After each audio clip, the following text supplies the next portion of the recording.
Pernahkah kamu memperhatikan di struk belanja bagian ini, dan ini?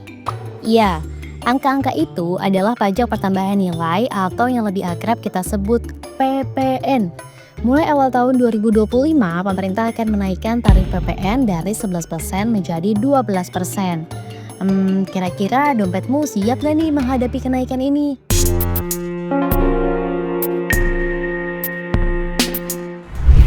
Sebelum lebih jauh membahas soal PPN, kita harus tahu terlebih dahulu apa itu PPN. PPN adalah pajak pertambahan nilai yang dikenakan pada transaksi barang dan jasa dari produsen hingga ke konsumen. Sederhananya, PPN merupakan beban pajak yang ikut melekat pada harga barang atau jasa yang dibeli oleh konsumen. Saat ini, Indonesia menerapkan tarif PPN sebesar 11%. Namun, mulai tahun depan per 1 Januari 2025, tarif PPN akan naik menjadi 12%. Kenaikan tarif PPN ini tercantum dalam pasal 7 ayat 1 Undang-Undang Harmonisasi Peraturan Perpajakan yang ditandatangani oleh Presiden Joko Widodo pada tahun 2021 lalu. Dalam aturan tersebut dijelaskan bahwa tarif PPN akan disesuaikan menjadi 11% mulai 1 April 2022 dan naik menjadi 12% paling lambat pada 1 Januari 2025. Awalnya sih pemerintah bilang kalau tarif PPN 12% hanya dikenakan untuk barang dan jasa yang dikategorikan mewah seperti listrik pelanggan rumah tangga dengan daya 3.600 hingga 6.600 volt ampere, kelompok makanan berharga premium, layanan rumah sakit kelas VIP, dan pendidikan berstandar internasional yang berbiaya mahal. Kan sudah diberi penjelasan, jadi kalaupun naik itu hanya untuk barang mewah. Namun selang beberapa hari, pemerintah mengumumkan secara resmi kalau PPN 12% tidak hanya berlaku untuk barang mewah, tetapi juga barang-barang yang biasa dikonsumsi masyarakat, seperti pakaian, alat-alat rumah tangga, hingga kosmetik akan dikenakan PPN 12%. Pernyataan ini disampaikan langsung oleh Direktur Penyuluhan Pelayanan dan Hubungan Masyarakat DJP Kemenkyu Dwi Astuti. Meski begitu, Dwi Astuti menegaskan kalau ada 3 barang pokok yang tidak terdampak kenaikan tarif PPN. Di antaranya minyak goreng curah pemerintah merek Minyak Kita, tepung terigu, serta gula industri PPN-nya tetap 11%. Kenaikan PPN 12% ini menuai pro kontra di masyarakat. Ramai juga di media sosial yang mengajak masyarakat untuk bersama-sama menolak kenaikan PPN 12%. Bahkan sampai muncul petisi online yang meminta pemerintah untuk membatalkan kenaikan PPN 12%. Hingga 22 Desember 2024, petisi ini sudah ditandatangani lebih dari 150.000 orang. Kalau saya sendiri sih kontra ya. Tuh emak-emak di belakang tuh juga keberatan 12% kan? Jujur saya kontra. Kenaikan PPN 12% yang dilakukan oleh pemerintah tentu bukan tanpa sebab. Menteri Koordinator Bidang Perekonomian Erlangga Hartarto menyampaikan salah satu alasannya yakni untuk meningkatkan pendapatan negara. Tentu dengan bertambahnya pemasukan negara, maka dana yang dimiliki pemerintah akan bertambah untuk menjalankan berbagai program pemerintah.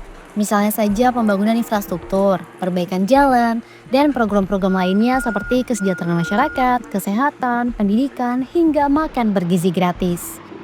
Diperkirakan pendapatan negara tahun 2025 akan mencapai 3.005,1 triliun rupiah.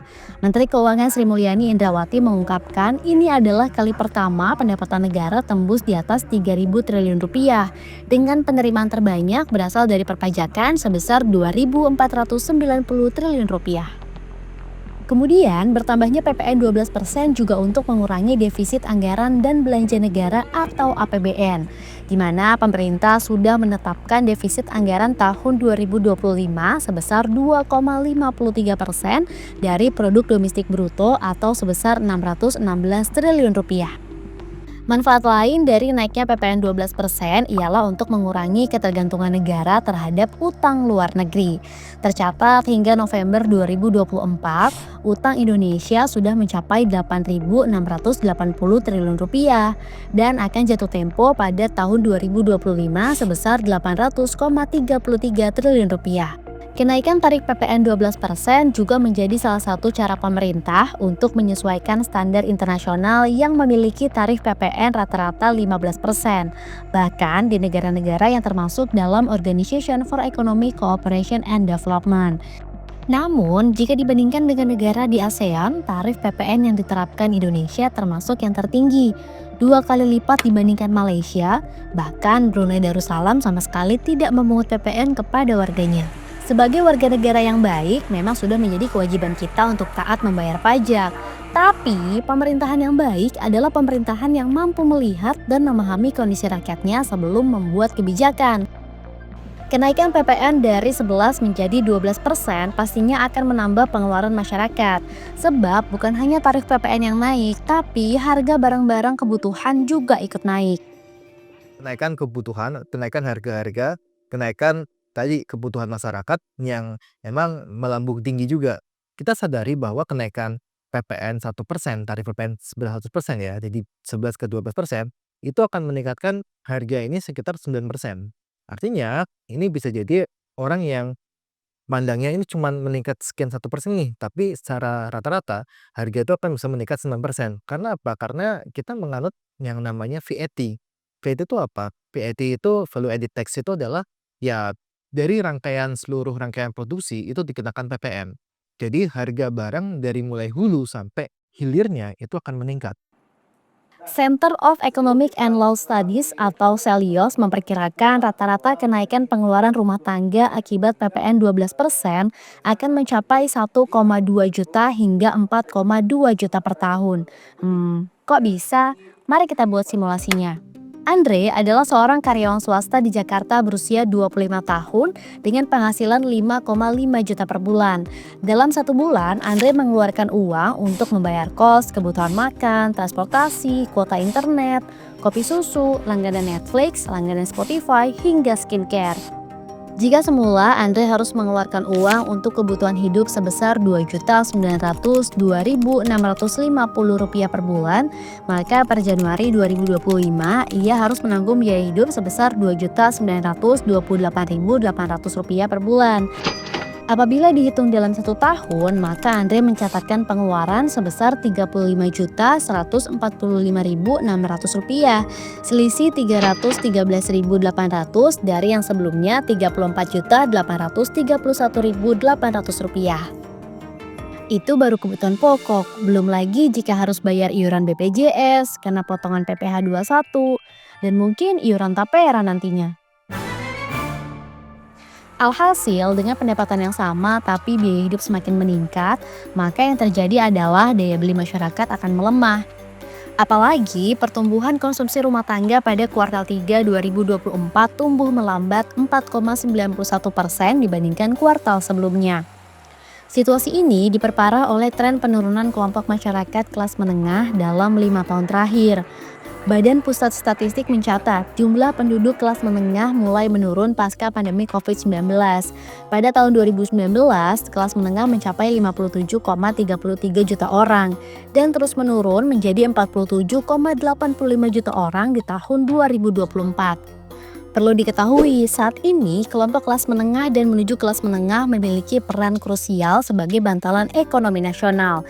Sebab 81% total keseluruhan konsumsi masyarakat Indonesia dikeluarkan dari 2 kelompok tersebut, yang jumlahnya mencapai 66,35% dari total populasi penduduk Indonesia atau sekitar 186 juta penduduk.